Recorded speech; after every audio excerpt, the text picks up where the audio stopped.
ആരെല്ലാം എന്നെ മറന്നാലും എന്നെ മറക്കാത്തവൻ, ആരെല്ലാം എന്നെ വെറുത്താലും എന്നെ വെറുക്കാത്തവൻ, മാർവോട് ചേർക്കാൻ മറുവിലയായവൻ യേശുവൻ ആത്മസഖി. കർത്താവിന്റെ സ്വരം അഗ്നിജ്വാലകൾ പുറപ്പെടുവിക്കുന്നു.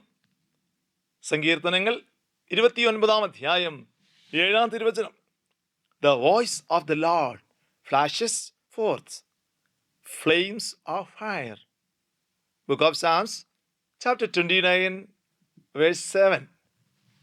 സ്നേഹം നിറഞ്ഞവരെ, അഗ്നിജാലകൾ പോലുള്ള നാവുകൾ അവരുടെ മേൽ കടന്നു വന്നു എന്ന് അപ്പസ്തോല പ്രവർത്തനങ്ങളിൽ നമ്മൾ വായിക്കുന്നുണ്ട്. ഓരോ ശിഷ്യന്മാരെയും പരിശുദ്ധാത്മാവിൻ്റെ അഗ്നി വിശുദ്ധീകരിക്കുകയും ഈശോയുടെ പൂർണ്ണമായിട്ട് ഈശോയുടെ ആയിത്തീർന്ന ഒരു അനുഭവത്തിലേക്ക് അവർ ചേർന്ന് നിന്നതെന്നും പിന്നീട് മുഴുവൻ അവരുടെ ജീവിതം മുഴുവൻ സുവിശേഷമായി തീർന്നതെന്നും നമ്മൾ തുടർന്നുള്ള ലേഖനങ്ങളിലും മറ്റുള്ള പുസ്തകങ്ങളിലെല്ലാം നമ്മൾ വായിച്ച് ധ്യാനിക്കുന്നുണ്ട്. ഇവിടെ ഇതാ വചനം നമ്മോട് സംസാരിക്കുകയാണ്. കർത്താവിന്റെ സ്വരം അഗ്നിജ്വാലകൾ പുറപ്പെടുവിക്കുന്നു. പ്രിയപ്പെട്ടവരെ, ദൈവവചനത്തോട് ചേർന്ന് നിൽക്കുമ്പോൾ അതിൻ്റെ അഗ്നിയുടെ ചൂട് അടിക്കുമ്പോൾ അത് നമ്മുടെ ജീവിതത്തിലേക്ക് കടന്നു വരുമ്പോൾ നമ്മുടെ ജീവിതത്തെ വിശുദ്ധീകരിച്ച് കൊണ്ടു നടക്കുമെന്ന് നമുക്ക് ഉറച്ചു വിശ്വസിക്കാം. പ്രത്യേകിച്ച് ഇന്നത്തെ ഈ തിരുവചനം നമ്മൾ ധ്യാനിക്കുകയും പ്രാർത്ഥിക്കുകയും ദിവ്യകാരുണ്യ ആശീർവാദം സ്വീകരിക്കുകയും ചെയ്യുമ്പോൾ കർത്താവിൻ്റെ വചനം കൊണ്ട് വിശുദ്ധീകരിക്കപ്പെടും. അതുകൊണ്ടാണ് അനുദിനമുള്ള വചന വായനയെ പറ്റി സഭ പ്രോത്സാഹിപ്പിക്കുന്നത് എന്ന് തിരിച്ചറിയാൻ സാധിക്കട്ടെ.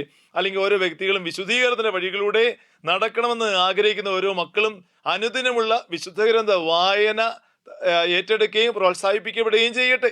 നമുക്ക് ആഗ്രഹിച്ച് പ്രാർത്ഥിക്കാം. തിരുവചനത്തിൻ്റെ വലിയ ശക്തി നമ്മളിലുള്ള എല്ലാ മാലിന്യങ്ങളെയും നീക്കുവാനായിട്ട്, ഈ അഗ്നി മൂലം എല്ലാ മാലിന്യങ്ങളെയും കത്തിച്ച് ശാമ്പലാക്കാനായിട്ട് സാധ്യമാകട്ടെ.